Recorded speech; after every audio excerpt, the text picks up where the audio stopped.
राजभवन में वादा किया है उसने वो वादा निभाया है। 103 को टर्मिनेट किया गया है। ये डाटा ऑलरेडी हमने नहीं दिया, ये हमारे लिए बोनस पॉइंट था।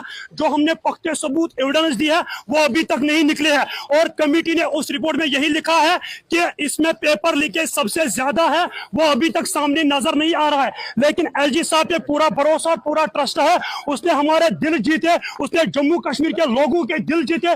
किसी को नहीं लग रहा था कि इतना बड़ा स्कैम सड़कों पे आएगा और ये पूरे पब्लिक डोमेन में आएगा। हम मीडिया कर्मचारियों से भी मतलब बहुत खुश है, आप लोगों को भी मुबारकबाद पेश करना चाहते हैं। और एडवोकेट अभिनव शर्मा साहब ने इस स्कैम को बाहर निकाला, उसने इसमें बहुत अच्छा रोल निभाया, उसके भी बहुत शुक्रगुजार है।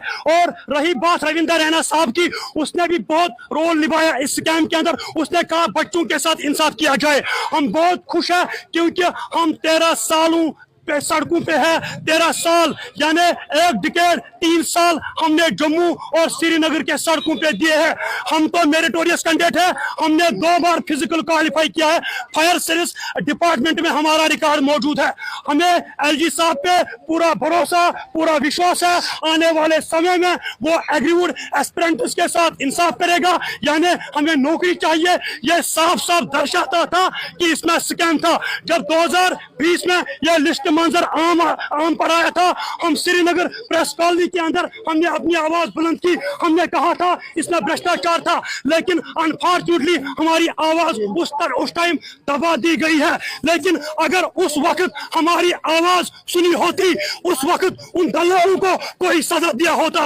आज ये दिन हमें देखने को नहीं पड़ते हैं, इसलिए इसको मदर ऑफ ऑल स्कैम्स कहा जाता है।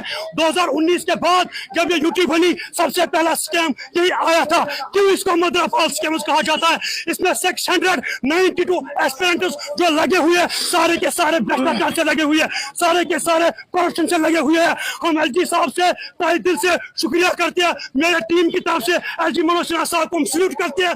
एलजी मनोज सिन्हा साहब ने वो काम करके दिखाया जो आज तक किसी सीएम ने, किसी पॉलिटिशियन लीडर ने नहीं किया। मैं ये भी कहना चाहता हूँ वक्त के सरकार को, उमर अब्दुल्ला साहब को मैं कहना चाहता हूँ, उमर साहब अगर देखा जाए एलजी साहब यूपी से आया, वो जम्मू कश्मीर लोगों का दुख और दर्द समझता है। आप भी इसी यूटी के रहने वाले हैं। हमने आपको बड़े अक्सरियत से जिताया है। सेंटर ने आपको असेंबली दी, असेंबली आपको इसीलिए दी गई अगर जम्मू कश्मीर में कोई परेशानी लोगों के साथ हो गई या नौजवानों के साथ। उमर साहब सॉरी टू से, आपने असेंबली में एक बात रेज की, आपने एमएलयू की सैलरी 1.5 लाख से 3 लाख किया। हम लोग तो मर रहे, आपने हमारी आवाज असेंबली से नहीं उठाई है। उमर साहब मेहरबानी कीजिए, आप भी इसमें हाथ डालिए, हमारे साथ इंसाफ कीजिए।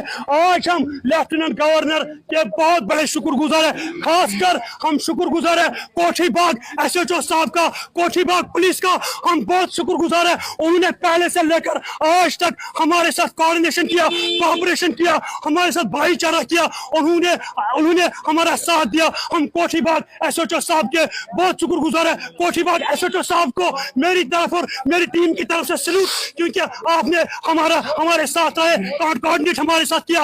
लास्ट में मैं यही कहना चाहता हूं इस चैनल के माध्यम से, एलजी मनोज सिन्हा साहब आपने हमारे दिल जीते हैं, आप हमारे दिल में बसते हैं और आगे भी हमारे साथ आपको जश्न देना है। हमें सिंपली नौकरी चाहिए।